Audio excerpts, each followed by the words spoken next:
Shalom, amigos, paz.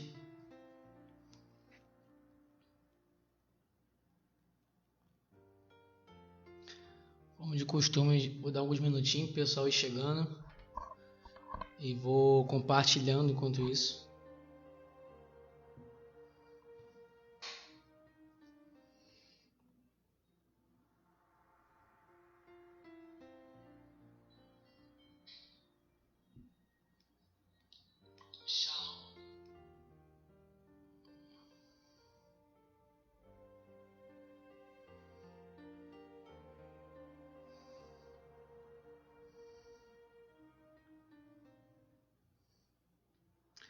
Dá só uns minutinhos só para o pessoal poder chegar, se você quiser já ir compartilhando também.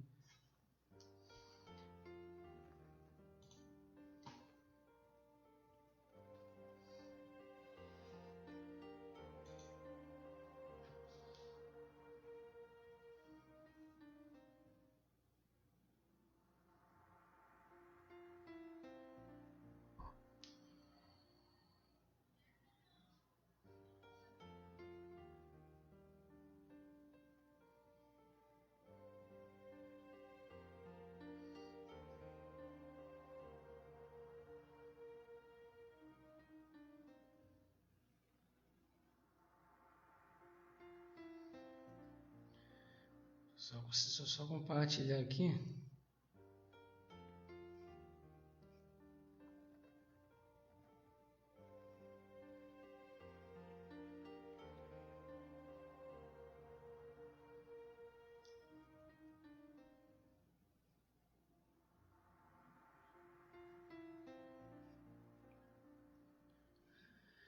Enquanto isso, vocês podem ficar à vontade, se quiser ir marcando alguém.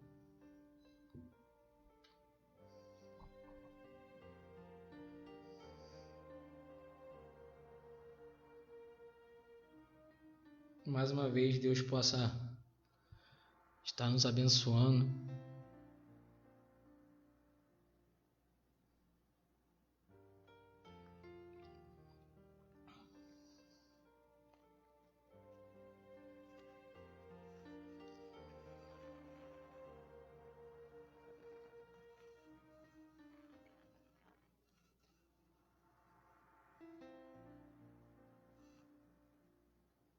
Shalom, Ellen, tudo bem?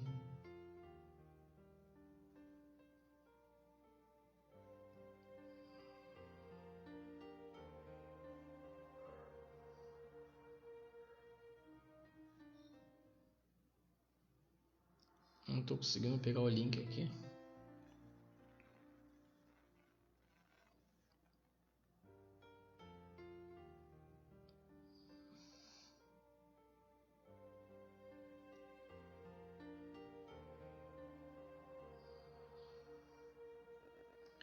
Shalom, Alex.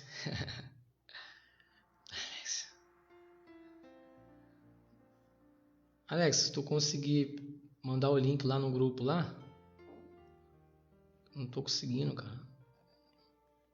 Deixa eu ver se pelo computador que eu consigo.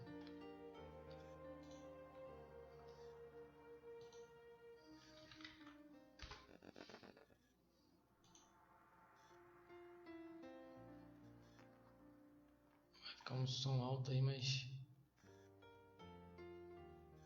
Alex, se tu conseguir mandar o link lá.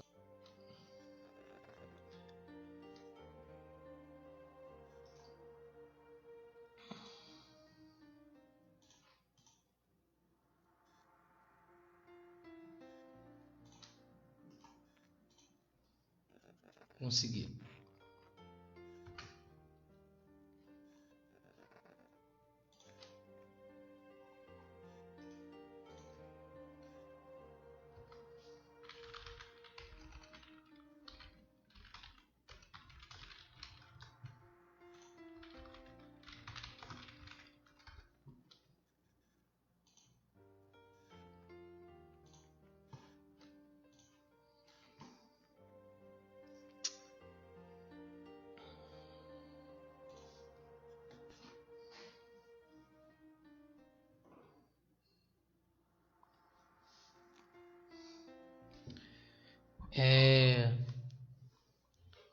Mais uma vez, boa noite a todos.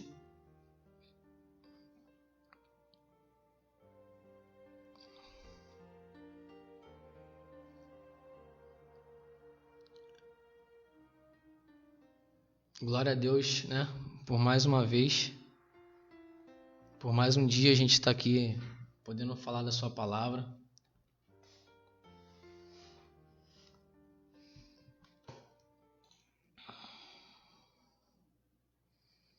Que o Espírito Santo possa mais uma vez se revelar para nós, mais uma vez revelar a sua vontade, né? Como temos falado desde o começo, né?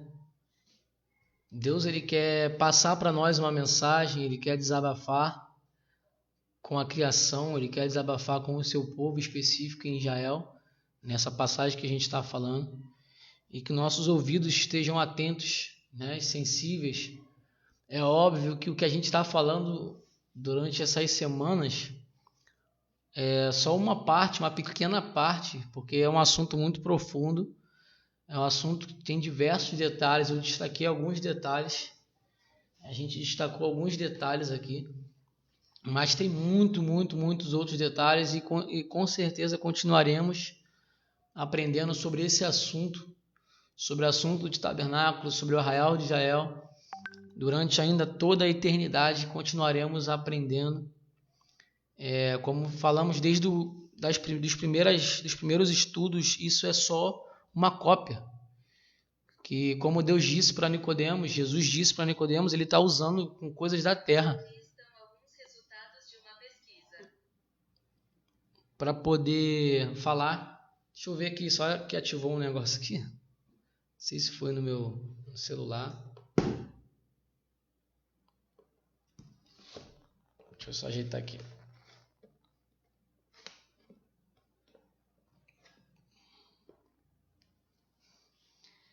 E Jesus falou com Nicodemos usando coisa da terra, e Nicodemos não estava entendendo o que ele estava falando.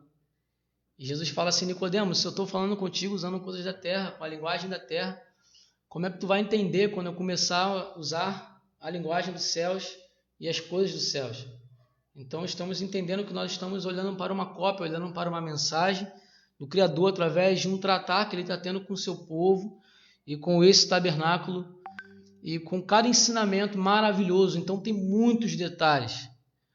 E hoje a gente vai falar sobre o arraial.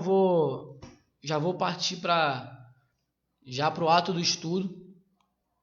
Que Deus possa abrir nossa mente.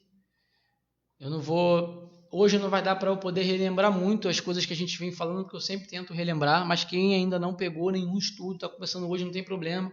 Escuta o de hoje. Depois você vai lá no YouTube e você pode pegar lá as partes todinha direitinho, encaixando. A gente está falando de um contexto por trás do tabernáculo. Muitas pessoas já decoraram quantos móveis tem no tabernáculo, quantas tribos existem, os nomes de cada móvel, porém ainda não entenderam o sentido pela qual Deus vem falando com Moisés, todo esse cenário que ele vem armando de aliança e de amor que ele tem para o povo. E a gente está tentando detalhar um pouco isso, é claro, como eu falei, de uma forma bem resumida, mas eu creio que Deus já está nos abençoando. E hoje, como falamos, vamos falar de arraial, e eu vou começar já falando aqui, colocar uma imagem para vocês, vou tirar essa. Deixa eu só ouvir aqui se está saindo algum áudio.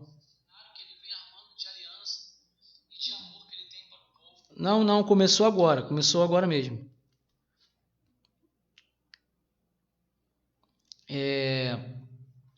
Eu vou colocar aqui na tela já a imagem, para a gente poder estar falando, que é o acampamento de Israel. Vou diminuir a minha imagem aqui.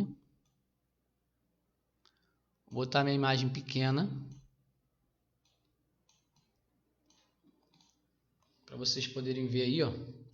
Esse é o acampamento de Israel. Esse é o arraial. Já mostrei algumas vezes, mas hoje vamos falar a fundo sobre que mensagem Deus está passando, que mensagem Deus está querendo passar, ou uma das mensagens que Deus está querendo passar nesse arraial, nessa organização maravilhosa. Primeiramente, estou dizendo aqui que está faltando algumas coisas na imagem, é uma imagem da internet, mas já dá para a gente ter uma noção.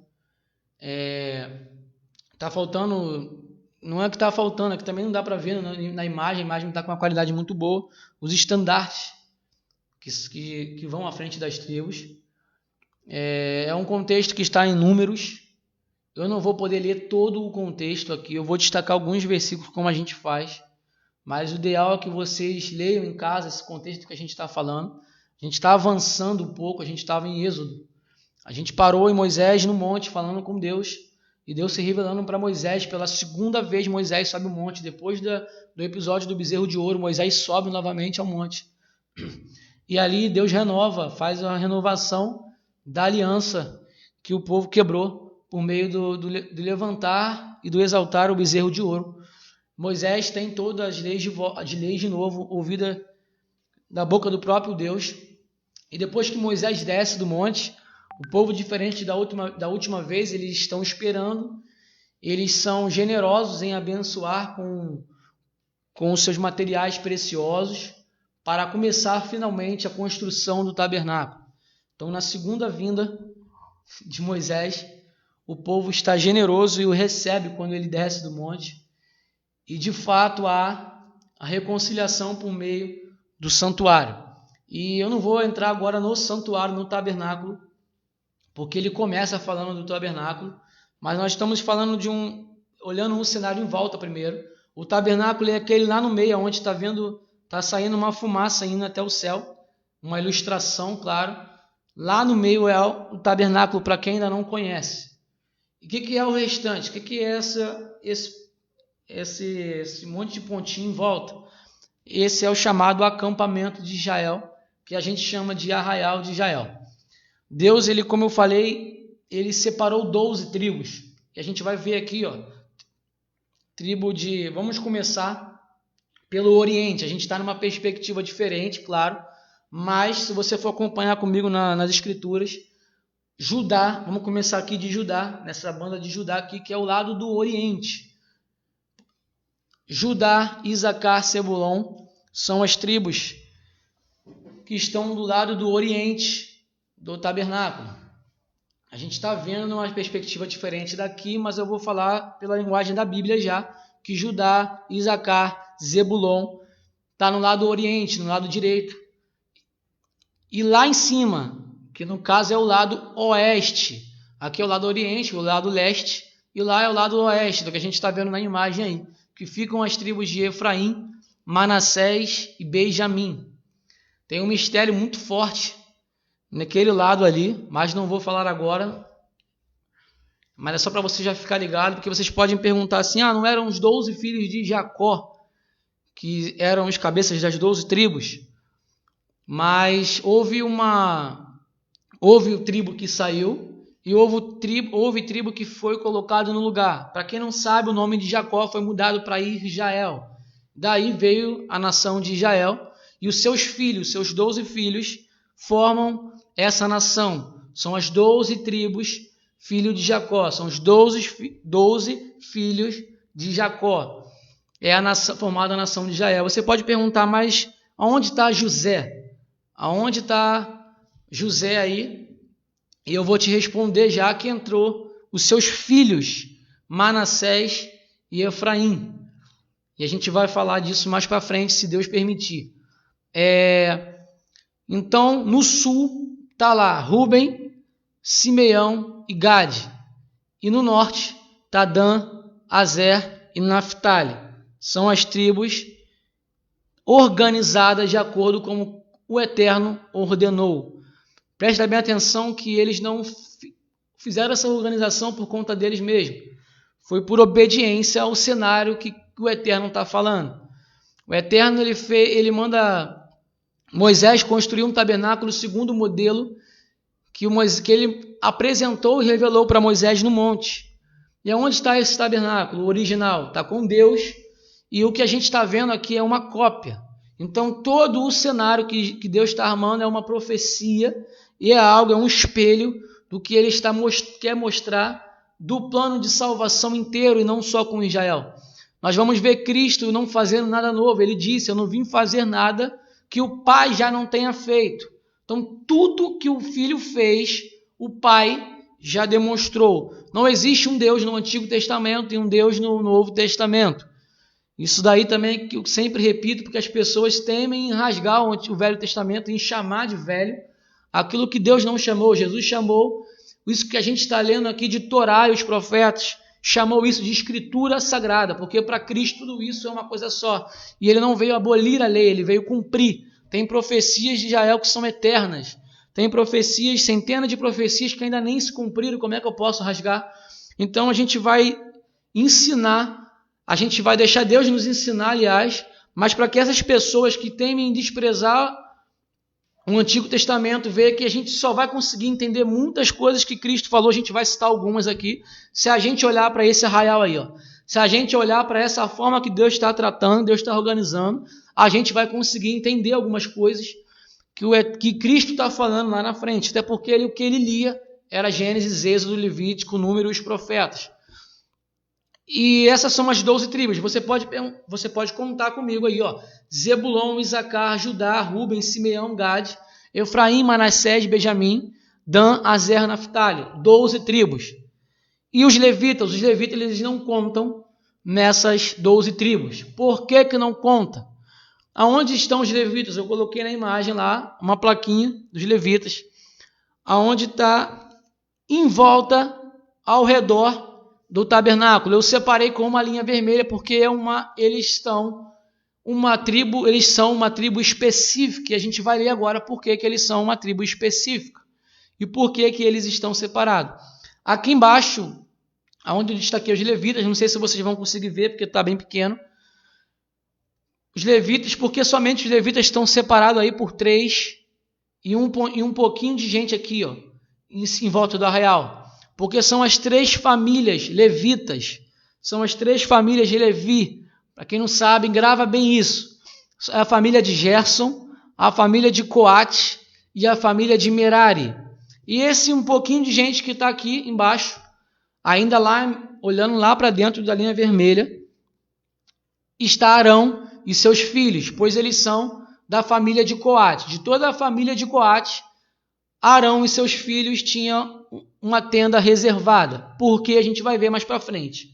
Mas vamos falar agora sobre os levitas, só para a gente poder entender esse cenário que a gente está acompanhando e não ficar nas minhas palavras.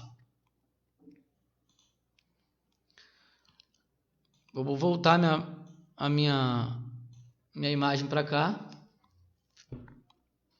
Números, capítulo 1, versículo do 44 a 47. Claro que isso, do versículo 1 já, do Números 1, vem a contagem de todas as pessoas, para a gente poder ter até uma noção também de quantidade, porque a gente olha o arraial de Israel, talvez por essa imagem, você pode imaginar que são, sei lá, centenas de pessoas, ou 1000 pessoas, só que não.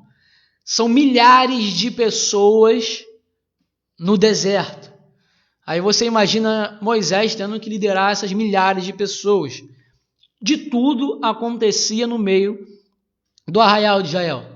Porém, essas milhares de pessoas, elas tinham um segredo, que era Deus, a partir do santuário, no meio deles, o que fazia toda a diferença. Às vezes a gente acha que Deus ele está ensinando só coisas para Israel, mas vamos olhar hoje, vamos ver algumas coisas interessantes no arraial de Israel, porque você tem que imaginar milhares de pessoas andando juntas no deserto.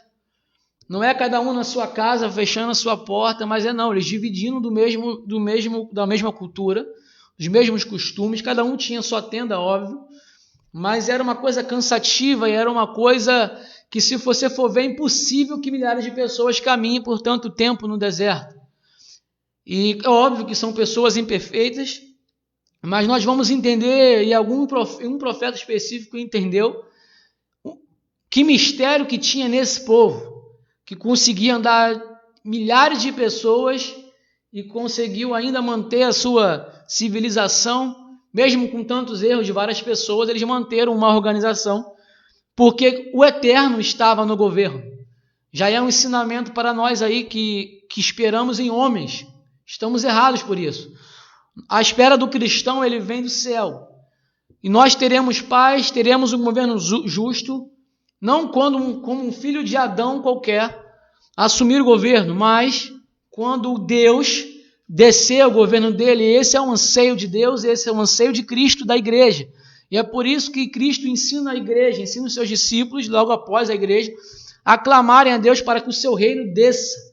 E aqui estamos vendo uma cópia onde Deus desce e Deus governa no meio do povo. E ele traz consigo suas instruções e ele faz com que haja uma harmonia entre todo aquele povo de diversa, além das tribos, ainda existia os estrangeiros que saíram com ele do Egito. Mas vamos lá. Vamos ler Números 1, versículo 44, diz assim: estes quem? Aqueles, se você for ler do 1 em diante, não tem tempo para a gente poder ler, ele vai fazendo a contagem de cada líder das tribos, de cada tribo, homens de acima de 20 anos. Estes foram os contados, que contaram Moisés e Arão, e os príncipes de Israel, 12 tribos, cada um era pela casa de seus pais. Assim foram todos os contados dos filhos de Israel, segundo a casa de seus pais, de 20 para cima, de 20 anos para cima. Todos os que podiam sair à guerra. Quantos foram? Todos os contados eram 603.550. Olha a quantidade de homens acima de 20 anos.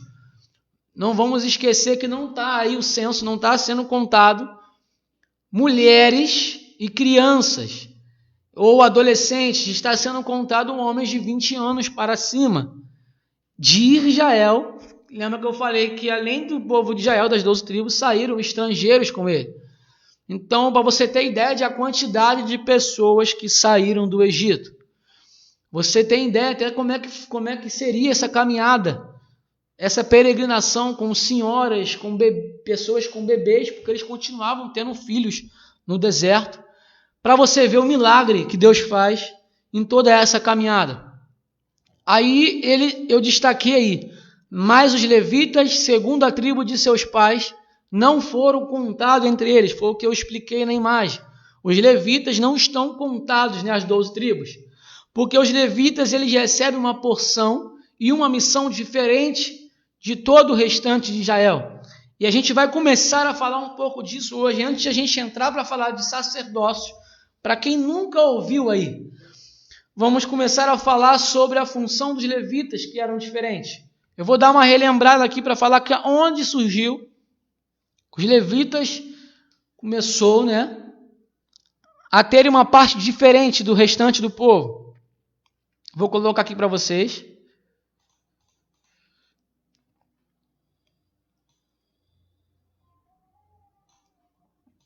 Na tela a gente falou sobre isso em alguns estudos passados.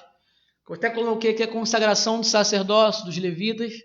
Em Êxodo 32 diz assim: Moisés, isso é logo após o bezerro de ouro ser levantado, Moisés descer irado do monte, Deus ficar irado com o povo. Deus dá uma segunda chance ao povo antes do povo ver a sua ira, porque o povo inflamou a ira do Eterno. Então Moisés se colocou no meio, presta bem atenção nisso, nessas palavras que se repetem durante toda a Bíblia e vai se repetir com Jesus. Em várias passagens, Cristo se coloca no meio para falar algo específico. Então que você sempre ligue isso ao tabernáculo, porque Cristo não veio fazer nada novo. Moisés ficou de pé no meio do acampamento, num cenário como aquele que a gente viu, e ele exclamou: quem for de Hashem, quem for do Eterno, venha até mim. Ele olhou para o arraial inteiro, todos que tinham levantado o bezerro e adorado e adulterado contra o Eterno. Teve a oportunidade nesse momento que Moisés se coloca no meio como sumo sacerdote e ele fala: quem for como mediador, quem for do Eterno, vem até mim.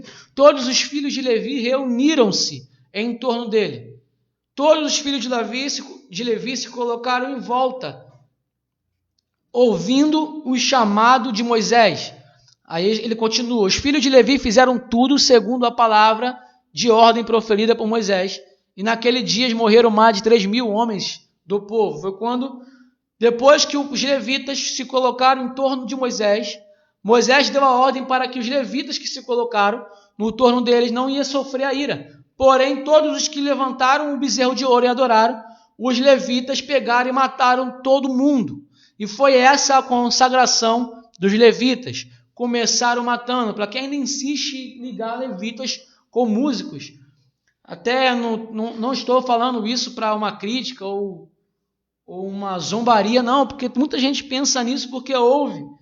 E a culpa é sempre da liderança, que ensina errado. Então, nós estamos tendo a oportunidade de aprender o que é correto e que Deus dê para todas as pessoas também ainda uma oportunidade de aprender o que é correto. Levitas são aqueles que são chamados no meio do povo. É um povo chamado dentro do povo para ser o sacerdócio, para ser servo no meio do tabernáculo, mas principalmente para fazer sacrifícios. E eles já começam o seu ministério com as mãos sujas de sangue, como assassinos, mas assassinos que ouviram a ordem de Deus e mataram todos aqueles opositores. Fica aí já essa ideia do que simboliza mais os levitas. Levitas tem muito mais a ver com o sangue do que com uma guitarra ou com uma bateria, que naquela época nem sonhava ainda em existir. Vamos para as Escrituras, vamos deixar as Escrituras falar dela mesma para nós. E voltando aqui para o acampamento de Israel, né? Então você já pode entender um pouco das Escrituras, o que tem essa ideia e o que os levitas têm de diferente do povo. Eles são um povo à parte. E eu vou colocar aqui para vocês o versículo que confirma tudo isso que eu estou falando, dando meio que uma resumida. O vídeo é bom que você não está entendendo, não está pegando muitas coisas, mas você está tendo uma referência. Você pode assistir de novo e pode anotar e pode ler, que você não leia só os versículos que eu coloco, porque eu coloco só os destaques, mas o contexto ele é maravilhoso.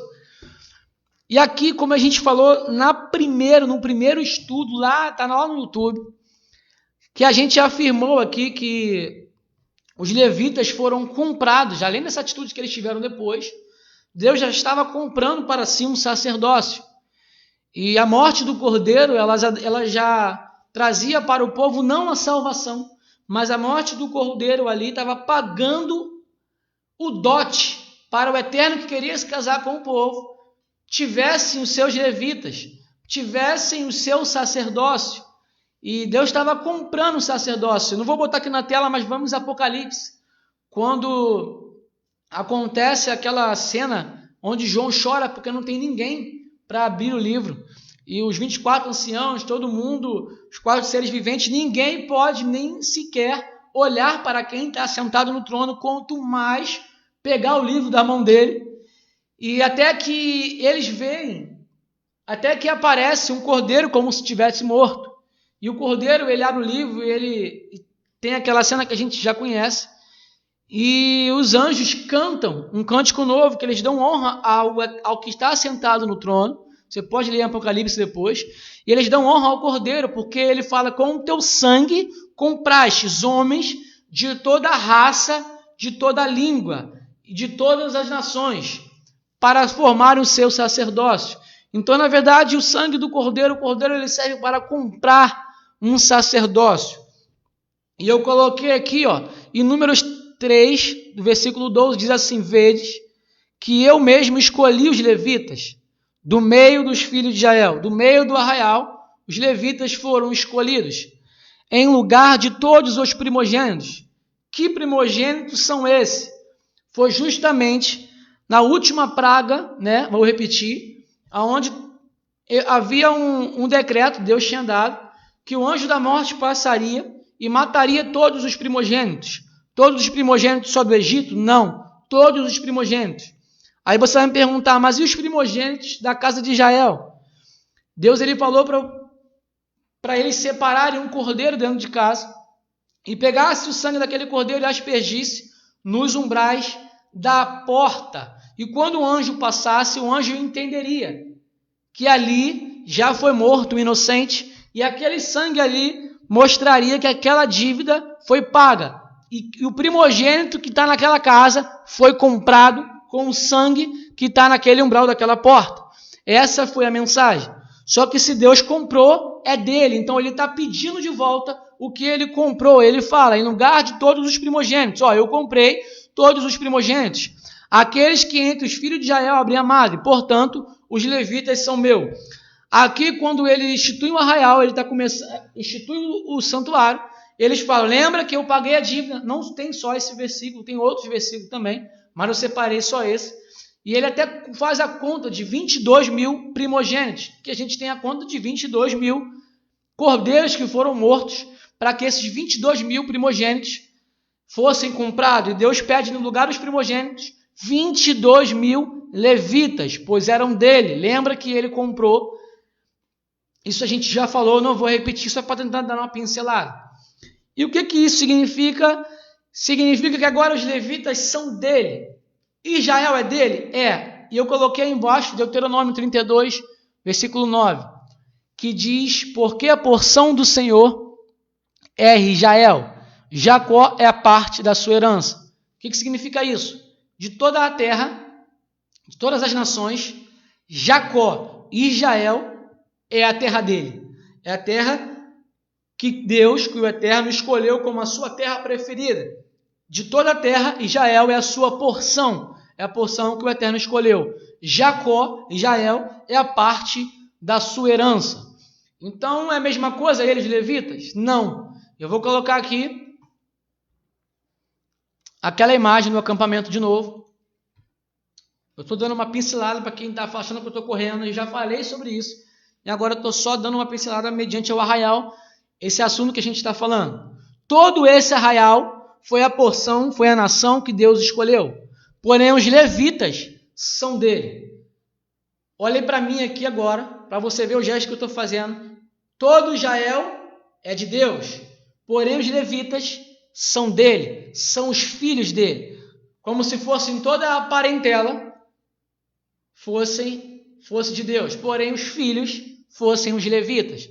E o que significa isso também? A gente vai entender o que Cristo está falando. Quando João, aliás, está falando que ele fala, ele veio para o que era seu, porém os seus não receberam. Muita gente acha que ele está falando de tudo, de todo mundo. Israel negou, Israel rejeitou. Não, gente. A igreja não substituiu Israel. Prestem bem atenção nisso. Isso foi a interpretação de pessoas que não conhecem um assunto como esse. E é por isso que eu estou falando um assunto como esse hoje. Aqui eu acho que está ficando bem claro para a gente do que ele está falando, porque todo Israel recebeu a Cristo. Vou repetir essa passagem, Cristo desce e entra em Jerusalém, montado no jumentinho, as pessoas o exaltam, o aclamam, filho de Davi, salva-nos, filho de Davi, por favor, nós te suplicamos, salva-nos. Bendito é o que vem em nome do Senhor. Bendito é o que vem em nome do Senhor. É isso que Israel clama quando vê o Messias chegando e eles aceitam Cristo como Messias. Porém, os levitas, porém o sacerdócio precisava dizer que era ele o Messias, porém o sacerdócio por inveja e por ser também da natureza deles, porque eles perderiam toda a regalia que eles estavam tendo através da corrupção que já havia no templo. Eles não reconhecem Cristo como Messias, não aclamam ele como Messias. Então, na verdade, quando João está falando que ele veio para o que era seu, o que era seu? Botei na tela Deuteronômio. Israel era seu, era a porção que ele escolheu.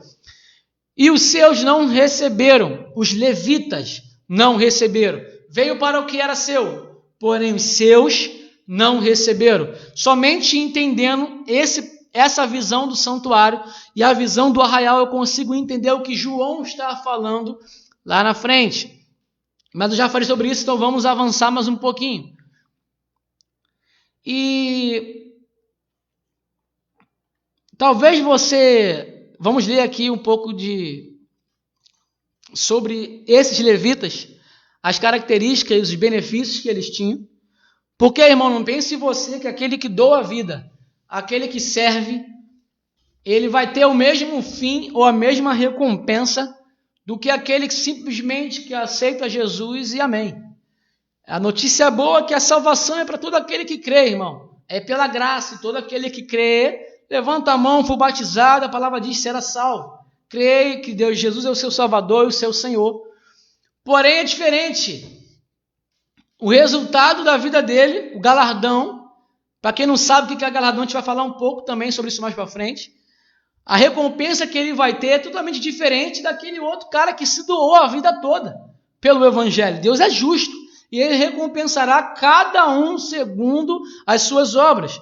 Eu não posso olhar para um Moisés que abriu mão de tudo, inclusive de ser um príncipe do Egito, de ter as mulheres que ele queria, de ouvir balela do povo o tempo todo, murmuração, acreditar que ele vai ter o mesmo fim do bandido que morreu e foi salvo no final da sua vida, junto com Cristo na cruz. É óbvio que o bandido foi para o céu, que ele está esperando, aliás, o eterno voltar, para poder ser e desfrutar da eternidade, como todos os que morreram em Cristo, os que morreram antes de Cristo, crendo no Messias.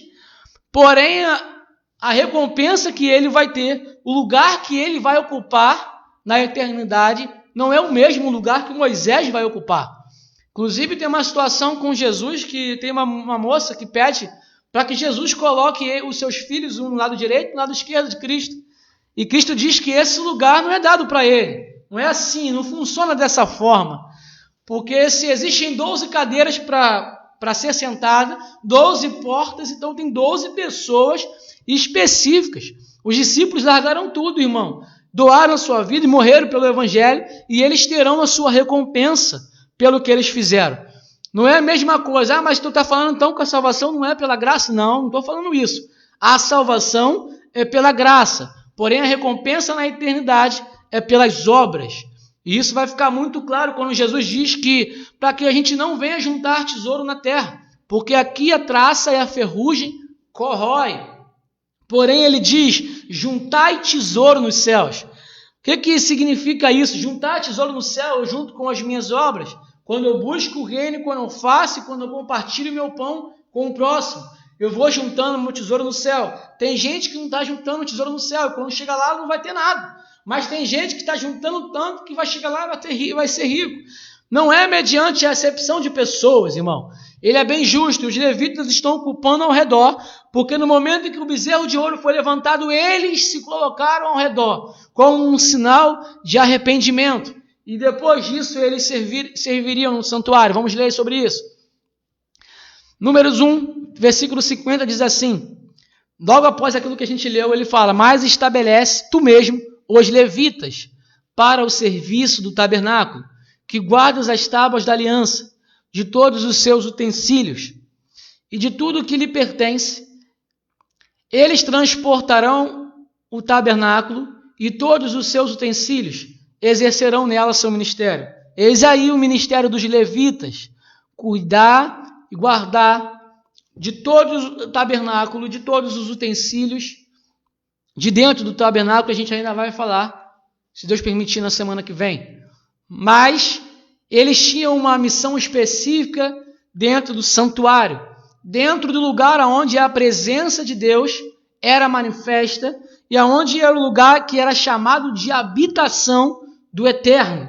Então é um privilégio muito grande que eles tiveram em meio a todo esse arraial que a gente colocou na imagem. É lógico que a responsabilidade deles são maiores, mas o benefício de poder estar ali dentro do santuário ele é muito grande. E a gente vai ver aqui que ele continua. E acamparão ao redor do tabernáculo. Aqui é o que a gente colocou na imagem. Quando o tabernáculo se mudar, os levitas o desarmarão. Quando o tabernáculo tiver de parar, os levitas o armarão. E o estranho que se aproximar será morto. Irmão, estamos falando de Deus presente no meio do povo. Mais uma vez eu repito, não é e nunca foi e não é no evangelho moderno que estão inventando por aí, que é de qualquer maneira que Deus está e habita no meio de nós. Quando Deus vem, ele precisa ser no mínimo entronizado. Vamos ver mais para frente que por toda o tabernáculo, Deus espalha nas cortinas querubins, simbolizando que o reino espiritual ele tem querubins entronizando o Senhor. Por isso que ele diz, aonde tiverem 2 ou mais reunidos em meu nome, ali eu estarei. Porque para Deus se manifestar, para Deus estar presente, 2 pessoas, ou 2 querubins, ou 2 anjos, ou 2 homens, precisam entronizá-lo, precisam armar um trono para ele, precisam concordar um com o outro, que ele é santo. Eu falo para o que está na minha frente, ele é santo, e ele me responde, verdade, ele é santo. E com isso, com as nossas palavras, o que está no meio está sendo exaltado. Nós 2 sumimos, e ele é o que cresce, e ele é o que aparece. E não, na verdade, ele está sendo entronizado. Não é de qualquer maneira, a gente vai ver isso quando a gente começar a falar de sacerdócio, que não é qualquer um que entra no tabernáculo. O tabernáculo é formado de 3 partes. Primeira parte, o átrio. Depois do primeiro véu, o lugar santo, o santo lugar. E depois do segundo véu, o lugar santíssimo, ou o santo dos santos. Somente quem entrava no átrio, os levitas poderiam entrar e cuidar dessa parte. Porém, somente quem entrava no lugar santo era Arão e seus filhos, eram os sacerdotes. E somente quem entrava no Santo dos Santos era Arão, e uma vez por ano. Jamais um doido da tribo de Judá pode querer entrar naquele lugar, porque Deus ele foi bem específico em dizer, e estranho que se aproximar será morto. Na verdade, ele conhece os levitas. Levitas estão carregando um sangue que eles foram comprados como sacerdotes. Então, se eles entram, se eles estão até onde eles estão sendo chamados e permitidos entrar, os anjos que estão guardando o santuário os reconhecem. Porém, se um estranho, irmão, pode ser o estrangeiro ou pode ser de qualquer outra tribo, ele jamais pode entrar. Aqui eu não vou entrar em detalhes sobre acerca de ser homem, mulher. Eu só vou falar que somente os levitas, como a gente falou, de 20 anos para cima, homens, e especificadamente, como eu já dei aí a planta dos quem entrava no santo lugar e quem entrava no santo dos santos, poderiam entrar. De maneira nenhuma, uma mulher, mesmo sendo levita, poderia entrar. De maneira nenhuma, um homem, mesmo sendo da tribo de Judá, da tribo de Ruben, da tribo de Manassés, da tribo de Efraim, mesmo sendo uma pessoa boa, mesmo sendo um homem honesto, eles não poderiam entrar. Um levita talvez poderia ser uma pessoa, como às vezes a gente vê Arão sendo, uma pessoa que não é tão fiel a Deus, e ele entra, mesmo se guardando, né? Claro, quando ele vai entrar ele se guarda, mas num todo ele não é aquela pessoa segundo o coração de Deus, ele entra. Porém, se tiver alguém da tribo de Judá que ele é, talvez ele mesmo assim ele não pode entrar. Então existem regras, e se esse tabernáculo é segundo o modelo original, ele é uma cópia do modelo que é original, nós entendemos como funciona no santuário original. E não é porque Cristo morreu que rasgou o seu véu de alto a baixo, que continua, que agora é de qualquer maneira. Não, irmão, a gente vai começar a ter interpretações erradas quando nós pensamos dessa forma. Não estou colocando também aqui barreiras, trazendo a velha aliança, que proclamada em Adão, à tona, porque já estamos debaixo de uma nova aliança, que é do segundo Adão. Porém, estamos entrando no equilíbrio. Não é de qualquer maneira, não é mais como era, né? Mas também não é de qualquer maneira como o evangelho hoje está sendo pregado. Porque eu sou sincero, porque eu sou amigo de Deus. Não é bem assim, irmão. Deus tem misericórdia de nós, porque nós não o conhecemos. E ele fala que o estranho que se aproximar será morto. Os filhos de Israel acamparão cada um em suas próprias tendas, junto do seu próprio estandarte de família, segundo os seus exércitos. Eles já estarão lá, armados e organizados dentro das suas tendas. E que benefício tem?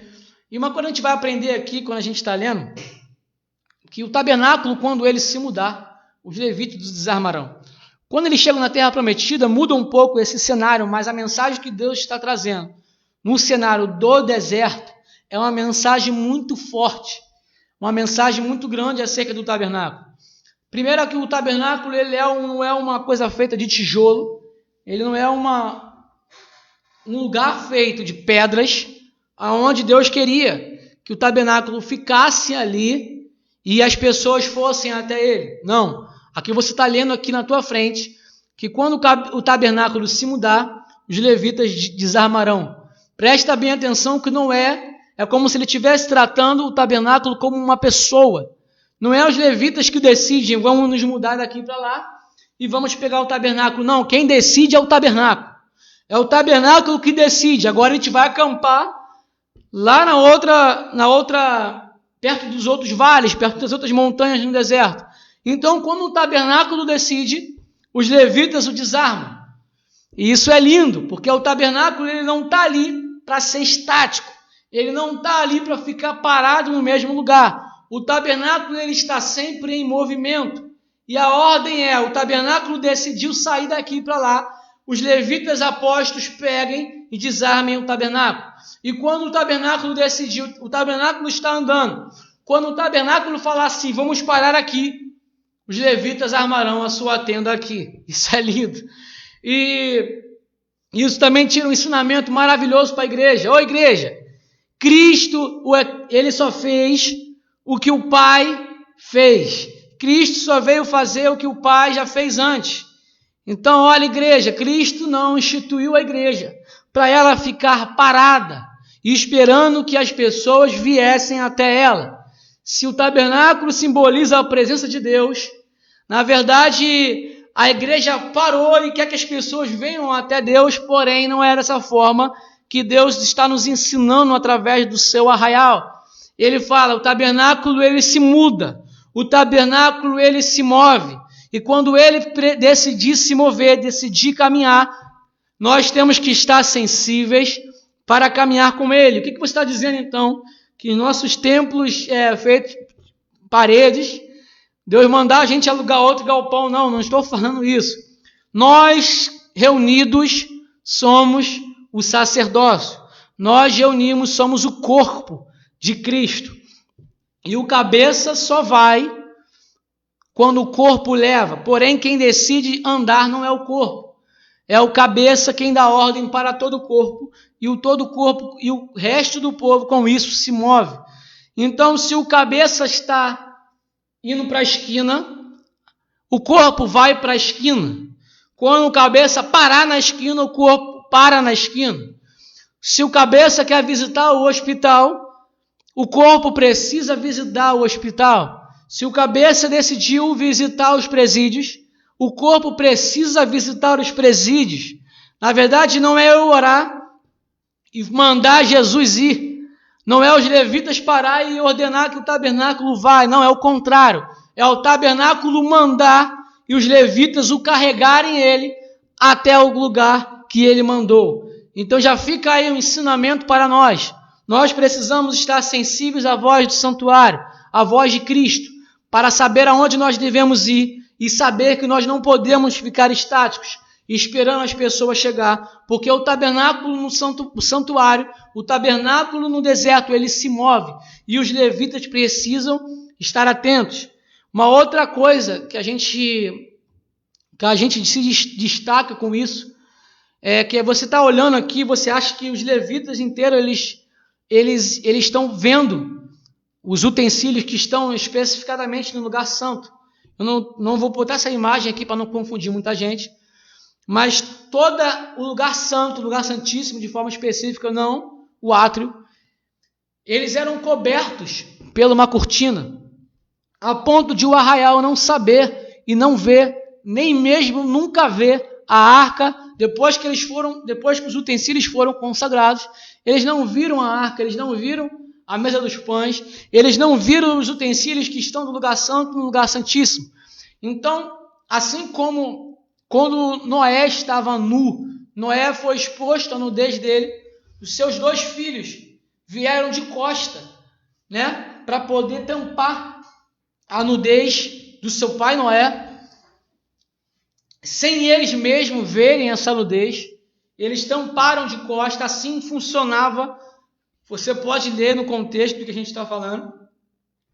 Eles tampavam todos aqueles móveis, a cortina que estava em cima caía sobre os móveis, e o que o povo via era só uma sombra, era só um deslumbre daquilo que realmente era. Eles não viam a arca, mas eles viram a sombra, a forma por trás do pano, por trás do véu. Então, na verdade, a gente já tem um outro entendimento do que está acontecendo aí. Nós hoje estamos tendo essa perspectiva porque nós temos a revelação de tudo isso que a gente está falando e por isso a gente consegue olhar para a arca e entender a arca. A gente consegue olhar os móveis e entender os móveis. A gente consegue olhar o arraial de uma forma panorâmica, como Deus estava olhando e não o povo. Porém, temos que entender que o povo mesmo não tinha essa visão. O povo estava vivendo dia após dia. Eles estavam obedecendo, porém sem entender. Como às vezes a gente precisa obedecer sem entender. Porque nós estamos vendo aqui, mas Deus está vendo o projeto completo. Deus está vendo a mensagem que os outros verão no futuro. Isso é maravilhoso. Eles ainda não estavam vendo. Eles estavam vendo somente um vislumbre, somente uma sombra, somente o formato. Mas a revelação ela só veio depois que Cristo chega. E nós hoje podemos olhar para esses símbolos, para essas sombras e discernir. Até um exemplo que a gente aprendeu lá no estudo que a gente fez com o Alexandre. A gente entende, a gente tem um exemplo quando a gente por uma sombra que passa na rua, a gente consegue discernir quem é a pessoa, talvez.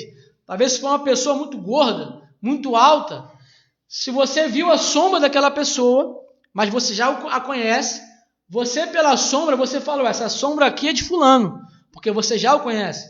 Porém, se você não conhece a pessoa ainda, e você só vê a sombra, você pode até correr de medo, tomar um susto, porque você não conhece aquela pessoa. Então é mais ou menos isso que o povo de Israel está vendo. Eles estão vendo a sombra, nós não. Nós conhecemos a pessoa e agora estamos olhando para a sombra e entendendo que mensagem que a sombra está nos passando. E Hebreus vai falar que tudo isso que Deus fala para Israel e para os seus filhos no deserto é só uma sombra, é só uma mensagem, um desabafo do Eterno querendo nos ensinar. Isso é maravilhoso. E tudo isso é para a gente poder entender. Vamos botar de novo aqui a imagem do acampamento de Israel. Mais uma coisa para a gente aprender. Tudo isso que eu estou falando, você pode ver o vídeo depois para pegar com parte que eu estou falando e avançando. E estão separadas aqui as 12 tribos. Eu vou falar um pouco sobre a tribo de Levi. E você vai entender por que a gente tem que entender isso. Cristo fala uma coisa muito especial e a gente precisa entender o que ele está falando. Mas para eu entender o que ele está falando, eu preciso olhar para isso que a gente está vendo aqui agora. Os levitas, eles estão de fato num lugar privilegiado. Eu posso até afirmar que os levitas, eles são maiores do que as outras tribos, porque eles estão mais perto do santuário. Eles estão diante do santuário, eles estão, de fato, presenciando aquele cheiro, os sacerdotes específicos, o cheiro lá de dentro do lugar santo, do outro lado do perfume, a gente vai falar isso mais para frente. E os levitas estão presenciando coisas e essas sombras de mais perto do que a tribo de Isacar, por exemplo, do que a tribo de Naftali. Como eu falei no começo, são milhares de pessoas, irmãos. Não é uma coisa que a pessoa de Naftali está ali e ela está conseguindo enxergar o santuário lá. Não é isso, não. São milhares de pessoas.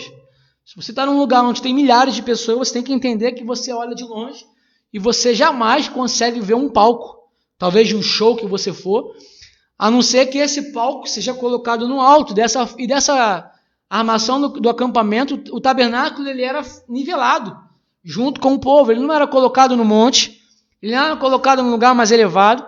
Então a tribo de Zebulon não via lá, não. Jamais a tribo de Zebulon aqui, a tribo de Naftali ali, que são as extremidades, elas viam o santuário. Elas viam sequer os sacrifícios que eram feitos no ato. Hoje talvez elas viam sequer a fumaça dos cordeiros, dos sacrifícios que morriam diariamente no altar do holocausto, diferente dos levitas que estavam totalmente ali perto, lembrando que são milhares de pessoas. Então aqui a gente já vai começar a ver uma das recompensas que os levitas tiveram pelas escolhas que eles fizeram, pela escolha que ele fez após Moisés os convidarem, quem queria ser do lado do Senhor. Aqui já é uma recompensa, foi o que eu falei no começo. Eu não posso achar que eu aceitei Jesus hoje e eu vou ter o mesmo final do que o cara que dedicou a sua vida toda no Evangelho. Eu não quero saber de nada, só quero fazer meu trabalho, só quero cuidar da minha família, orar pelos meus, só quero ir na igreja de vez em quando, eu só quero, não visito ninguém, não visito o presídio, não alimento de necessitado, não faço nada, não me dou, não abro mão de nada, dedico a minha vida junto ao tesouro na terra, eu achar que eu vou ter o mesmo final, a mesma recompensa do que os irmãos que estão dando tudo, que abrem mão de tudo, irmão, por conta do evangelho. Não, aqui a gente está vendo que os levitas são maiores sim, porque eles estão mais perto do santuário. Zebulon não tem, como eu falei, não tem o privilégio de sentir aquele cheiro.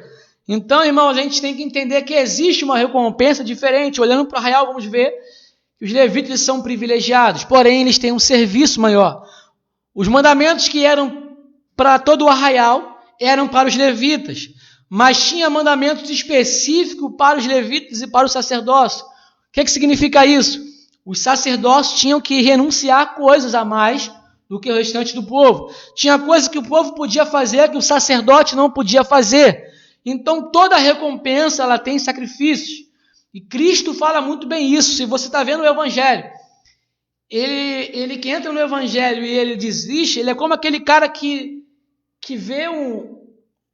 quer construir uma torre, mas não calcula o preço que ele vai gastar. E quando ele está, isso é uma parábola que Jesus conta, e quando ele está construindo na metade daquela torre, ele vê que ele não tem condições de ir até o final de construir tudo. Então Jesus fala bem o seguinte: calcula antes o preço, para depois começar a calcular a torre, porque existe um preço para pagar. Se a fama daquilo que você construiu vai ser grande, o preço para construir vai ser grande também. Então Jesus sabe muito bem o preço, e ele fala para os seus discípulos o tempo todo. Tem pessoas que querem seguir, e Jesus avisa: quer seguir-me mesmo? Eu não tenho, o Filho do Homem não tem nem aonde reclinar a cabeça. Ou seja, está disposto a pagar o preço que eu vou pagar? Eu não tenho nada para me prender aqui não. Se você me seguir, você vai ter também que entender que você não tem que ter nada para te prender aqui não. Quem ama o seu pai ou a sua mãe mais do que a mim, não é digno de mim. Quem quiser seguir-me, tem que negar a si mesmo. Então, a chamada para ser um discípulo é diferente da chamada para ser uma multidão. Presta bem atenção nisso. É muito bom a gente olhar para Pedro e ver Pedro salvando um monte de gente, curando a sua sombra, curar, ver a recompensa que ele vai ter no final, na eternidade. Olhar para João e ver João tendo a recompensa de nem morrer com a morte trágica. Ele morreu de velhice, mas teve antes uma visão de Apocalipse. Ele presenciou o santuário original de uma forma maravilhosa. Ele teve visões miraculosas, inclusive do que a gente falou do Cordeiro. João teve essa visão de perto. Não é à toa que João teve que ter, ele teve que abrir mão de muita coisa.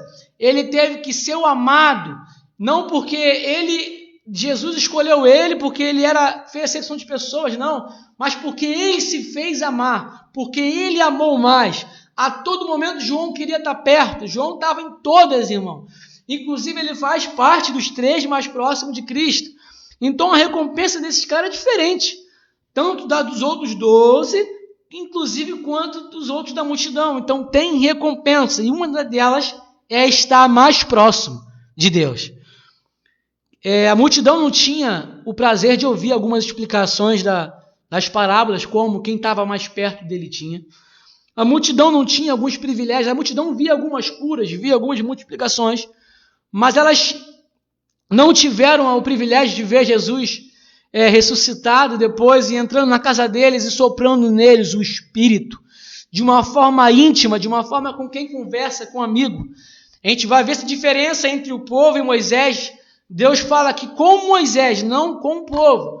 Com Moisés ele fala face a face, como quem conversa como amigo. Moisés de fato abriu mão muito mais do que todo o povo, mas a recompensa ele tinha. Deus pousava na tenda de Moisés e o povo só poderia ver de longe, ver só a nuvem descendo, mas nem sabia sequer o que Moisés estava conversando dentro da tenda, porque era uma tenda de intimidade, só para quem realmente quer segui-lo. Fica aí a dica. Todos ali seriam salvos, porém a recompensa dos levitas era estar mais perto de quem eles amavam. Quer estar mais perto de Cristo na eternidade? Não pensa você, não. Imagina você vendo o jogo. O estádio lotado. Tem lugares melhores que outros. Tem cabines, que a gente chama de camarote, lugares melhores. Aonde o jogo termina, esses que estão no camarote podem tirar fotos. Eles estão sendo servidos, comendo e bebendo. E o lugar do camarote é só para pessoas especiais, ou para quem tem muito dinheiro, ou para quem tem contexto com os jogadores, falando de um jogo de futebol. Inclusive, a gente acha que na eternidade vai ser diferente, mas estamos olhando aqui um modelo, irmãos. Estamos olhando aqui uma cópia no original e temos noção de como vai ser. Porque temos algumas pessoas que dá para a gente apontar, a gente vai ver isso. Então, os levitas estavam mais perto. Os levitas tinham um privilégio. Isso vai explicar essa passagem aqui, em que Cristo está falando sobre João Batista. Para eu entender isso, eu tenho que entender sobre o arraial, e você vai entender e vai ver que vai ficar mais claro para você. Jesus está dando um sermão, e ele começa a falar a respeito de João Batista. Para quem não sabe, João Batista era filho de Zacarias. Quem era Zacarias? Era sacerdote, era um levita. Não só ele era um levita, como ele era descendente direto de Arão. Ou seja, ele não era só um levita, ele era um sacerdote que fazia sua função dentro do santuário. Presta bem atenção nisso, porque ele era alguém muito importante, com uma patente muito alta no meio do povo de Israel. Israel não tinha um rei, e eles respeitavam esses caras aí, que são chamados de Kohen, ou seja, sacerdotes, e eles eram os líderes naquela época. Inclusive, num dos turnos que Zacarias está exercendo a sua função no altar, é onde o anjo vem e visita, dando para ele a promessa de João Batista. Dentro do santuário ele recebe a promessa, fazendo a sua função sacerdotal. Ou seja, então, quem era João Batista? João Batista nada mais, nada menos era como um sacerdote que herdaria a função logo depois que o seu pai morresse. Ou seja, às vezes a gente vê João Batista e acha que João Batista era um Mogli, um Tarzan, que ficava na floresta, que ficava no deserto, igual um maluco, comendo gafanhoto e mel silvestre, pelado, usando roupas de pele de camelo, sem saber de nada, um louco. Não. João Batista era alguém muito respeitado, e ele não vai lá desde que ele nasce, irmão. Ele vai lá quando chega a hora de exercer o seu ministério.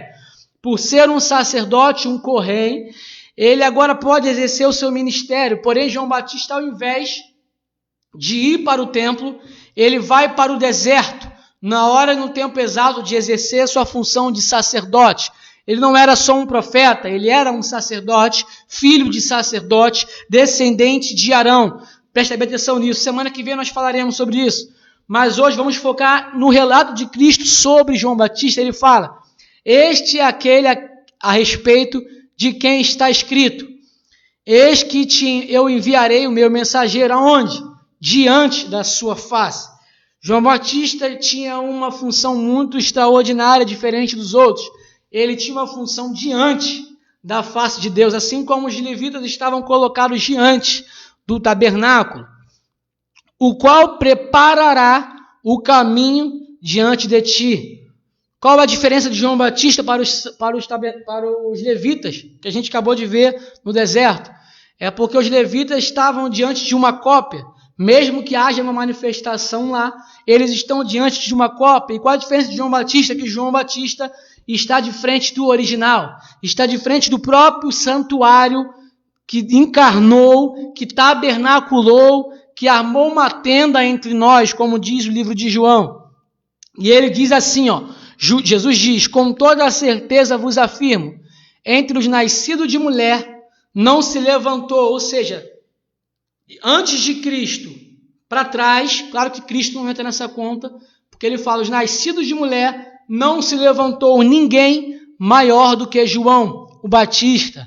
Entretanto, o menor no reino dos céus é maior do que ele. Aqui muitas pessoas, só ouvindo o que Jesus está falando, liga essa passagem com os anjos. Eu mesmo, muito tempo, eu achava que significava que os anjos eram maiores do que João Batista, mas preste atenção.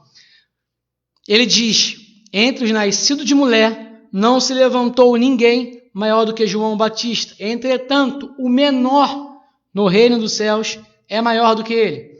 Eu vou colocar aqui rápido de novo a imagem do acampamento de Israel, porque somente olhando para ela nós podemos entender o que Cristo está falando. Como eu disse, os levitas eles tinham uma função, um ministério especial, mas também uma recompensa especial. E qual era a sua recompensa? O que fazia os levitas serem maiores do que os outros? Era eles estarem mais próximos do santuário. Eles estavam diante do tabernáculo. Então o que Jesus está falando? Ele está olhando para os levitas falando assim, nascido de mulher até hoje. João Batista, quem era João Batista? Filho de sacerdote, um levita. Ele fala, nascido de mulher, João Batista é o maior. Ou seja, de todo esse arraial aqui, os maiores são os levitas. É isso que vocês estão vendo.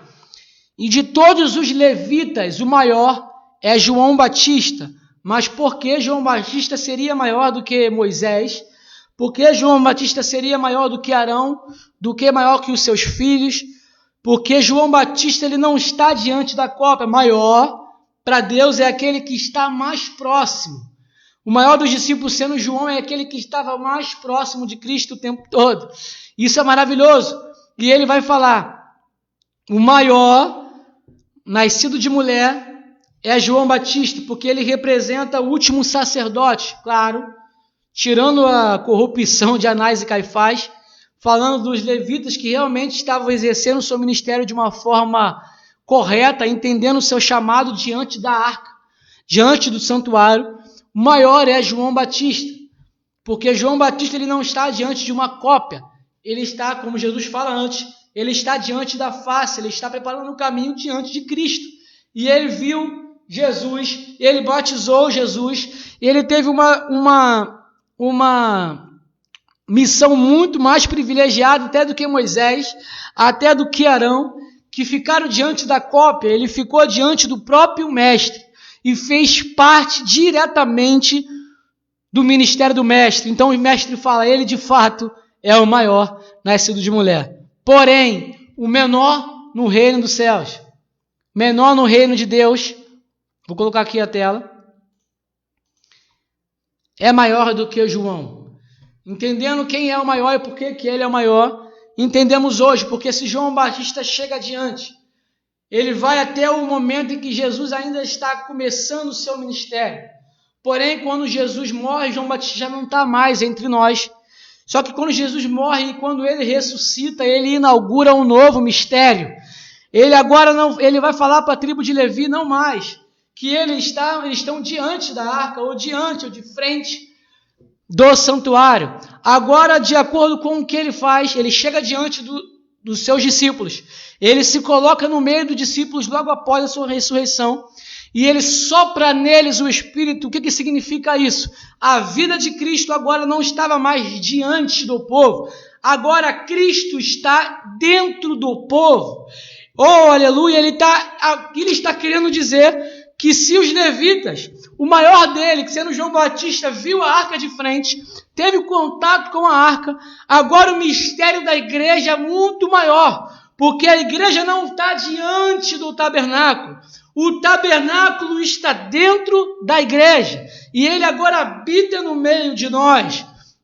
Isso é maravilhoso. Aí ele vai especificar um menorzinho da igreja.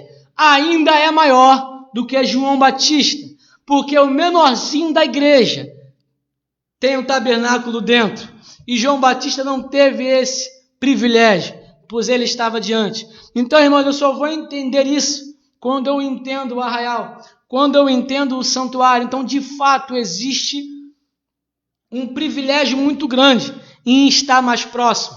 E o estar mais próximo é o pagamento, é uma recompensa que nós temos, dependendo mediante o amor que nós oferecemos para Ele aqui na terra. Mas, irmão, você olhando aqui para o acampamento, você entende também que, como eu falei, qual é a mensagem de Deus então? É que a tribo de Zebulon, a tribo de Isacar, de Judá, de Gad, de Simeão, os invejassem. Como é que funcionaria a tribo de Naftali? Talvez os levitas iriam se soberbecer, como a igreja faz, e parar e achar que eles são realmente melhores do que todos os outros. Porque além dessas 12 tribos, ao redor do arraial, ficavam todos os leprosos. Ao redor do arraial, ao redor do acampamento, ficavam aqueles estrangeiros, aqueles que estavam, as mulheres com fluxo de sangue, as mulheres que estavam impuras, os homens que estavam leprosos, ou por doença, ou também, principalmente, por algum pecado. Porque o povo era muito ruim, irmão. O povo ia pecando, adultério, era isso, era aquilo outro. E eles já pegavam lepra como uma forma de castigo, então eles tinham que ser levados para fora do arraial pelo sacerdócio. Então eles ficavam acampados ao redor do arraial, além desse arraial aí, ao redor do arraial, eles ficavam, ou seja, à margem da sociedade. Então, se Judá está longe dos levitas, você imagina quem está fora do arraial. Se Judá, se quisesse ir para o santuário, ele tinha que caminhar talvez aí 1 quilômetro ou não sei quantos mil metros. Você imagina quem estava lá fora do arraial. Então a ideia é que realmente eles estão distantes do santuário que habita no meio. Mas qual é a mensagem de Deus também para as outras tribos? Olha só, os levitas escolheram a melhor parte. Eles têm um serviço maior, eles renunciam mais, porém o privilégio deles é maior. Está escutando Isacar? Está escutando Judá? O privilégio é maior porque eles escolheram a melhor parte. Lembra de Marta e Maria? Marta está reclamando que Maria está o tempo todo aos pés de Cristo. E Marta está querendo arrumar a casa, fazer isso, fazer aquilo. E a Marta ainda vem cobrar, mestre. Olha só, mestre, olha só. Eu estou aqui trabalhando, fazendo tudo, e a Maria não quer fazer nada. Está aí, ó. Aí Jesus dá uma resposta para ela. Marta, Marta, você está preocupada, você anda preocupada com muitas coisas. Você anda priorizando muitas coisas. Porém, Maria escolheu a melhor parte. E essa parte que ele escolheu não lhe será tirada. Presta bem atenção, cada um vai ter o que escolher. Quando ele fala para a gente priorizar o reino, ele não está obrigando a ninguém não, irmão. Mas quem priorizar, quem fizer, quem ser um servo, quem ser um sacerdote, vai ter uma recompensa. E a melhor das recompensas é ser o eterno mesmo. A porção deles é estar perto deles.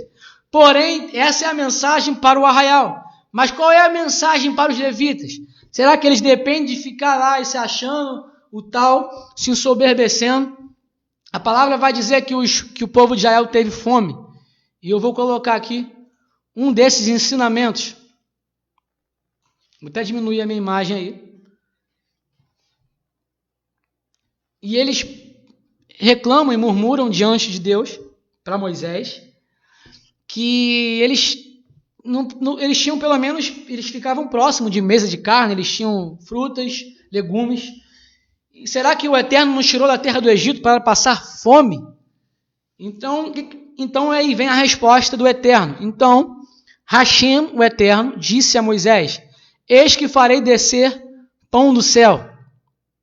Sairá o povo e colherá a porção de cada dia, a fim de que eu o ponha à prova, para ver se anda ou não na minha lei.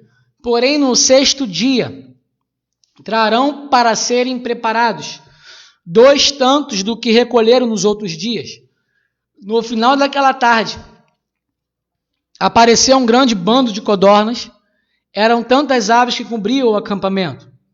E no dia seguinte, ao amanhecer, havia uma camada de orvalho ao redor do acampamento.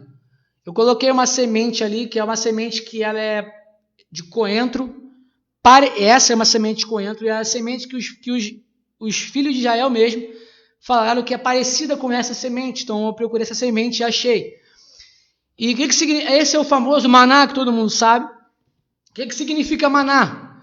Quando o povo viu, no dia seguinte, aquele orvalho cheio daquelas sementes branquinhas, sementes que ainda era para ser preparado o pão, e eles perguntaram, olharam aquilo e perguntaram: o que é isto? Da onde veio isso? O que é isso? Eu nunca vi isso na minha vida. Era uma coisa que não existia na terra. Ou seja, isso é algo divino mesmo que desceu. E essa palavra, maná, esse hebraico que eu coloquei ali, man, é o significado de o que é isto. Então esse ficou o nome, maná. O que é isso? Dando para nós a mensagem de que isso não é daqui. Isso foge do nosso conhecimento. Que Deus dava a porção para o povo de uma forma sobrenatural. E ali não estava o pão como as pessoas pensam.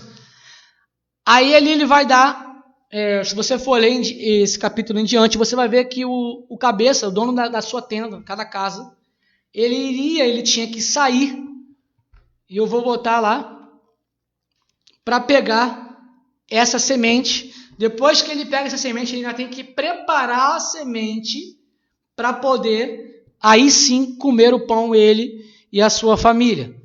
E ele não poderia pegar a semente, né? Pensando assim, vou pegar muito porque pode faltar. Não, Deus deu a ordem para eles pegarem exatamente a quantidade de pessoas, para a quantidade de pessoas que ele tinha na casa, porque não podia sobrar. Mas eles desobedeceram, teve gente que pegou a mais e no outro dia estragou. E Deus estava dizendo de novo, olha, eles estão desobedecendo. Inclusive Deus manda que no 6º dia eles peguem o dobro. Aí sim, eles poderiam pegar o dobro, para que no Shabat ninguém ousasse sair da sua tenda para pegar nada. Eles tinham que ficar dentro da sua tenda. Então eles tinham que ter a porção daquele dia ali. Porém, o povo mesmo assim desobedeceu e foi buscar. E Deus dá novamente a palavra para Moisés. Mas preste atenção que aonde caía o maná, a palavra diz assim aqui no final.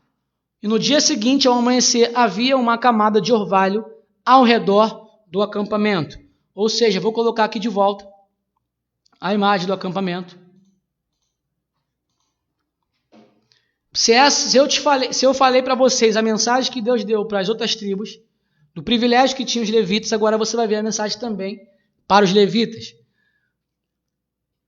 Você está vendo que fora do arraial aí, ó, foi onde eu falei, fora do arraial, é onde ficavam as pessoas que estavam à margem da sociedade. Quem são elas? Os impuros, os leprosos, os animais impuros.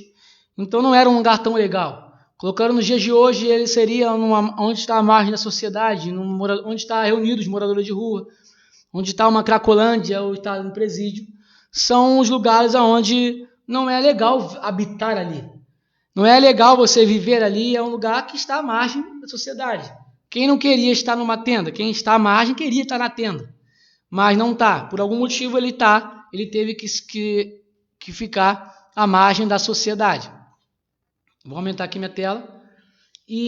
Só que o mais interessante é que o Eterno que passa uma mensagem que os levitas estão mais próximos, e a mensagem para todas as outras tribos que os levitas escolheram a melhor parte, ali onde existe a habitação, a manifestação de Deus, ele também passa uma mensagem para os levitas. E foi o que a gente leu, né, na semana passada, se eu não me engano. Eu vou botar depois aqui para vocês lerem. O maná, o alimento, ele poderia muito bem cair lá no tabernáculo. O maná poderia muito bem cair naquela área ali onde os levitas poderiam pegar. E novamente eles teriam privilégio diante do povo e eles poderiam estar ali reunindo para o povo pegar e comer. Porém a palavra fala que não caía ali. A palavra diz que no amanhecer caiu fora ao redor do acampamento, ao redor do arraial. E o que tinha que ser feito? Cada líder da sua tenda tinha que sair caminhando para fora do arraial. Não poderia mandar, pega para mim, não. Cada líder da sua casa tinha que sair para fora do acampamento e ir lá fora. Aonde? Lá fora aonde? Aonde estavam os leprosos, aonde estavam as impuras, aonde estavam os animais impuros, para poder pegar o seu alimento, para poder pegar o seu pão de cada dia.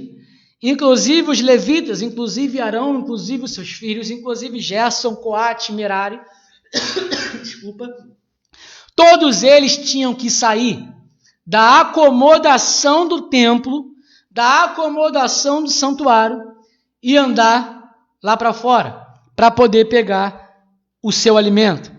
Se a tribo de Gade, ela está muito longe do santuário, ela está mais perto de fora do arraial. Então, o que ela vai caminhar é menos do que os levitas irão caminhar.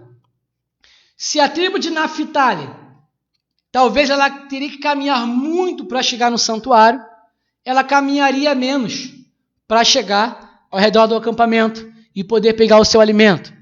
Em contrapartida, os levitas, eles não têm que caminhar nada para chegar no santuário, pois eles já estão ali diante do santuário. Porém, para eles comerem, para eles se alimentarem com o pão que desce do céu, eles tinham que sair e ir para fora do arraial. Mais uma mensagem que Deus nos dá, que às vezes a gente tem um momento que a gente fica no arraial. Porém, enquanto o sacerdócio não sair, ele não se alimenta.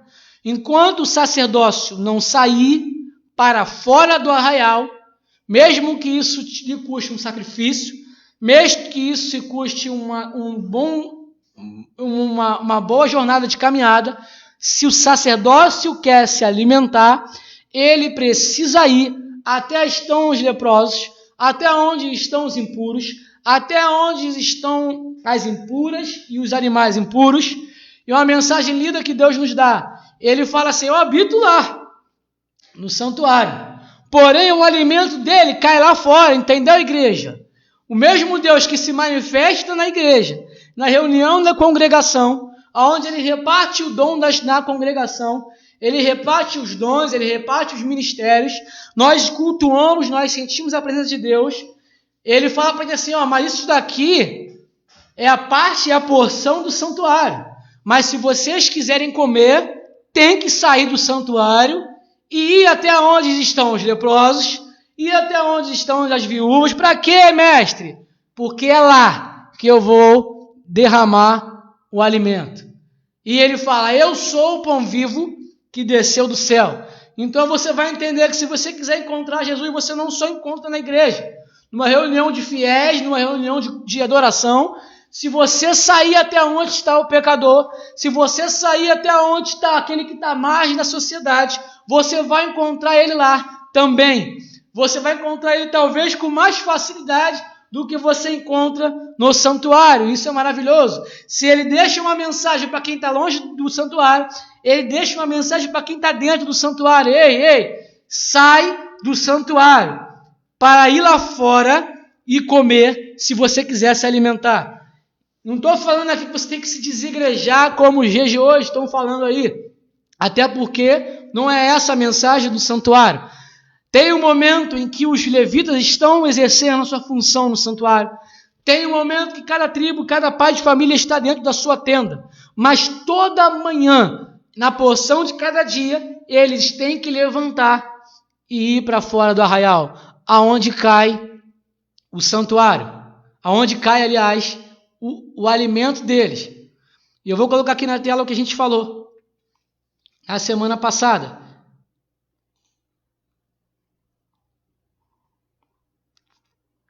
Só um minutinho, vou botar aqui. E ele confirma o que ele falou semana passada: porquanto assim afirma o alto e sublime, aquele que vive para sempre, cujo nome é santo, eu habito no lugar mais majestoso. Contudo, estou presente com o contrito e humilde de espírito. É isso que ele está falando aí. Ele fala: eu estou no lugar mais majestoso. Ô Jael, eu estou lá, ó. E eu me encontro lá. Na verdade, ele não vive no trono. Ele se assenta no trono para receber as pessoas, quem ele está convidando. E ele fala: eu estou lá, ó, eu sou santo, o santíssimo, porém, contudo, eu estou presente ao redor do arraial, aonde estão os leprosos, aonde estão os estrangeiros, aonde estão as impuras e estão os animais impuros. Glória a Deus por isso. Que mensagem maravilhosa que existe no arraial. E como a gente começou 10 minutinhos, eu vou finalizar com uma mensagem incrível sobre esse acampamento. E vamos falar sobre Abraão. Coisa rápida. Vamos mais ler do que falar. Essa imagem que está na tela, você está vendo duas pessoas em cima de um rochedo. E ele está apontando, né? Claro que é uma imagem ilustrativa, mas onde está sendo apontada aí o arraial, ele está mostrando o arraial. Porque como eu disse, Israel ali de dentro do arraial, eles não verem nada, eles não estão vendo nada disso. Eles não estão tendo o privilégio de ver de fora aquela nuvem que os acompanha, a coluna de fogo que os aquece e o que os ilumina. E quem está fora consegue ver melhor do que quem está dentro. Quem está dentro às vezes não dá valor, mas quem está fora consegue ver e consegue ver até as maravilhas de Deus, simplesmente em olhar para o que Deus está fazendo. E eles não, quem está dentro não consegue ver a forma do que Deus está organizando no acampamento. Por que Deus está separando a tribo de Ruben, tribo de Dan, tribo de Judá, tribo de Dan, tribo de Efraim, que ele está organizando essa organização perfeita, com Arraial no meio. Mas quem está de fora consegue ver isso. E aqui nós estamos vendo o Balaão, né? O Balaão, por dar uma resumida, ele é um profeta do Altíssimo. Ele é um profeta que fala com Deus até mais vezes do que Arão, porque ele está em outra ordem sacerdotal, que eu falei, que existe uma outra ordem sacerdotal. Tem a ordem de Arão, seus filhos, e tem uma ordem sacerdotal, que é a segunda ordem de Melquisedeque. Mas a ordem de Levi está chegando, está sendo instituída, que a gente está vendo, está sendo inaugurada na terra. Então, logo a ordem de Melquisedeque está próxima a desaparecer e ficar somente a ordem de Levi. E Balaão era um profeta, e Balaque era um dos reis das nações vizinhas, e ele começa a ver a fama de Israel, que Israel destruiu os moabitas, e o povo de Israel ganhou um monte de guerra, abriu o mar, o faraó morreu, e essa fama foi se estendendo por todos os arraiais vizinhos, toda a vizinhança do arraial de Israel. E até que Israel pega o acampamento, eles acampam próximo a esse esqueci o nome dele agora, Balaque, e o Balaque começa a temer de medo. Ele começa esses caras aí ganharam todas as guerras, eles mataram todo mundo, ninguém pode contra esse pessoal não. Ele começa a temer quando Deus ele bota o acampamento dele próximo. E eles vão lá e chamam Balaão, porque tudo que Balaão fala acontece. Balaão é um profeta também famoso por fora, sem ser do povo de Israel, essa outra ordem sacerdotal. E ele chama Balaão, explica: Balaão, eles ganharam tudo. Eu te peço que você vá lá e amaldiçoe esse povo aí, Balaão. Amaldiçoe esse povo. E Balaão, naquele momento, tá bom, eu vou consultar o Eterno e vou ver o que o Eterno quer que eu fale.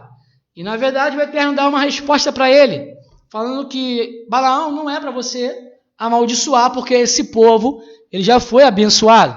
O Balaão vai lá e dá a resposta para o servo de Balaque. O Balaque não gosta muito quando chega a notícia até ele, ele manda outros servos mais importantes, com mais dinheiro, tentando subornar o Balaão. E quando o Balaão vê tudo aquilo, o Balaão se deslumbra com aquele preço que está sendo pago. Ele, Balaão, fala com Deus aí, por favor, eles têm que ser amaldiçoados, senão eles vão acabar acabando com a gente aqui. E Balaão, quando vê aquele poder todo, aquele dinheiro todo sendo dado para ele se torna um mercenário. E ele vai consultar a Deus de novo. Aparentemente está sendo tudo em ordem, mas Deus já deu a última palavra, por acaso Deus ia mudar de ideia, porque ele ofereceu o dinheiro. Mas Balaão vai insistir até Deus, porque ele acabou de ter uma fartura, uma possibilidade de ganhar um dinheiro. Balaão é um mercenário. E ele vai até Deus de novo, e Deus, na visão de noite, Deus fala: tá bom, Balaão, vai, mas só fala o que eu te revelar. Só que esse vai de Deus para Balaão não é um vai, aquele vai que estou te permitindo, é: Balaão, eu já te falei o que eu penso, mas você está aqui, a fim do dinheiro, então você quer ir, então vai, mas não é como eu estou querendo não é na minha vontade que você faça isso não.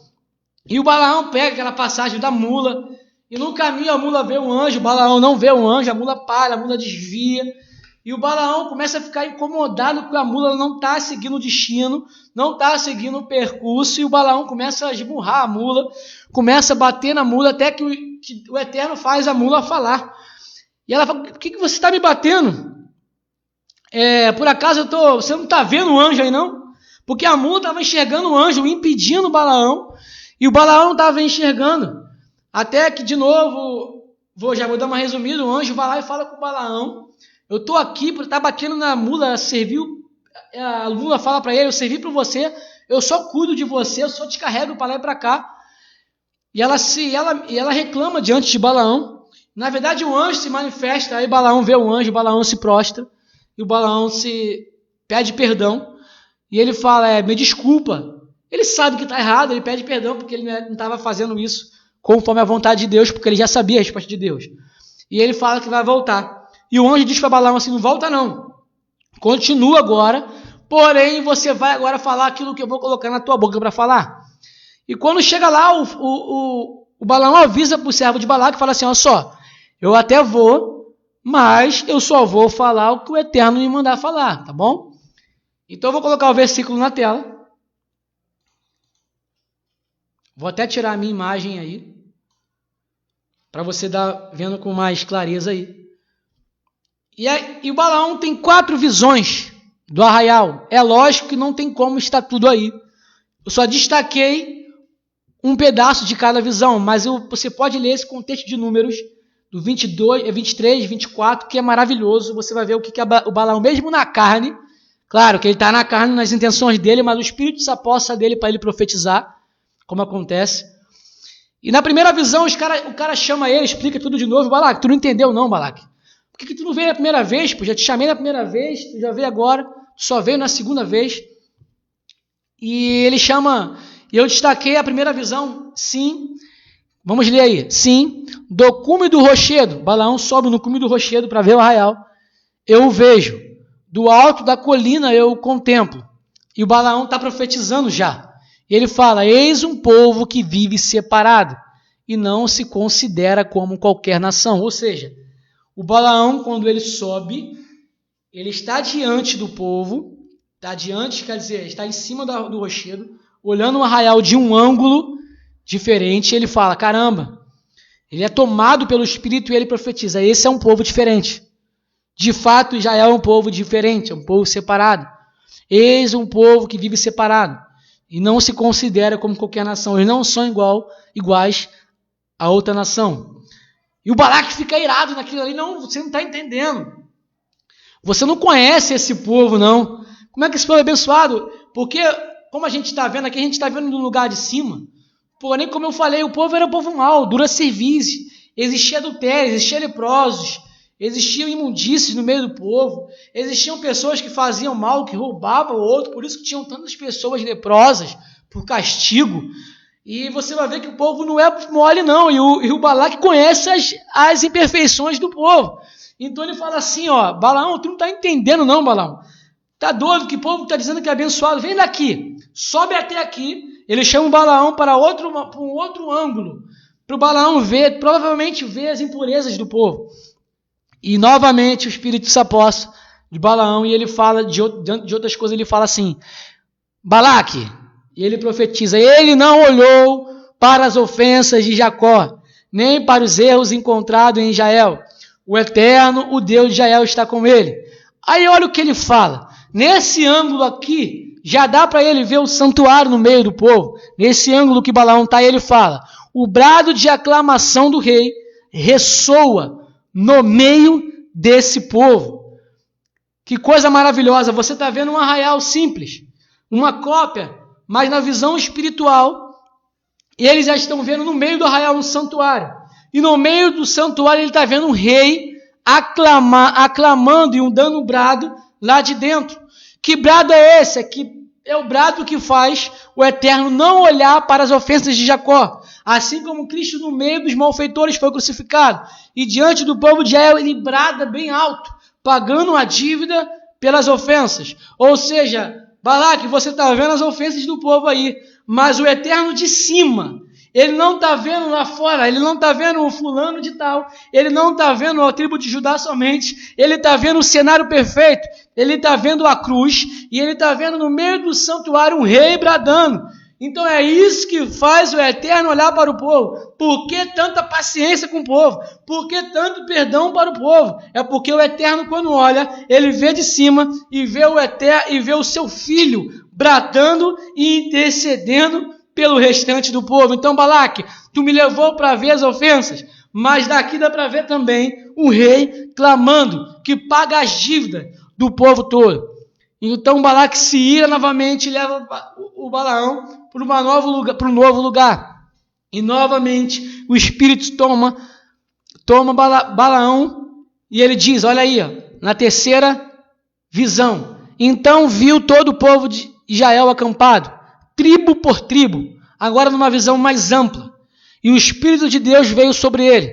Quão admiráveis são as tuas tendas e formosas as tuas moradas, ó Israel, como vales que se estendem, como jardins que mageiam os dias, como plantas perfumadas e medicinais que o Eterno plantou, como cedro junto às águas cristalinas.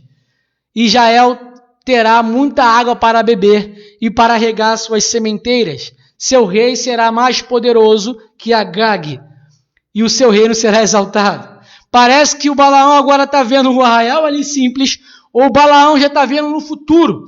Ele já está vendo praticamente o jardim, irmão. Se você for ler as profecias que falam do ribeiro junto, onde as águas são cristalinas, onde as sementes servem para curar. O Balaão nessa profecia, por essa organização que Deus faz, por essa cópia, ele já consegue ver o modelo que está realmente no original. E confirma que Deus realmente colocou o céu, colocou já o santuário finalizado na terra. Isso é maravilhoso. E por último, o Balaque não se contém e ele chama de novo para outro lugar. E o Balaão finaliza. Claro que ele fala muito mais coisa do que isso, mas eu destaquei algumas partes. Aí na quarta visão ele fala, eu vejo, mas não agora. Eu avisto, mas não de perto. Um rei, como uma estrela poderosa, surgirá de Jacó. Um cetro se levantará dentre os filhos de Jael, e ele esmagará as cabeças dos moabitas, e aniquilará todos os arrogantes filhos de Sete. Presta bem atenção que eu falei lá no começo de quem ama mais está mais perto. O Balaão se corrompeu, se tornou um mercenário, e ele meio, não como nas outras visões, ele vê de fato que o povo é muito abençoado. E ele olha já, e ele contempla, e ele consegue compreender que aquele ali é o final de toda a história. E ele fala, eu vejo, mas não de perto. Ou seja, o Balaão não está perto. Diferente quando Jó reconhece que o seu Redentor vive e ele tem aquela intimidade com Deus, ele fala assim, eu verei o Senhor. Eu verei o meu Redentor, eu verei a sua face. Ninguém vai me contar, ninguém vai precisar me contar, porque eu vou estar perto e eu o verei face a face. Olha a diferença do final de Jó para o final de de Balaão. Enquanto Balaão fala que avista, mas não de perto, o Jó fala, eu verei face a face. E isso é maravilhoso. Eu vou voltar aqui para a gente finalizando isso.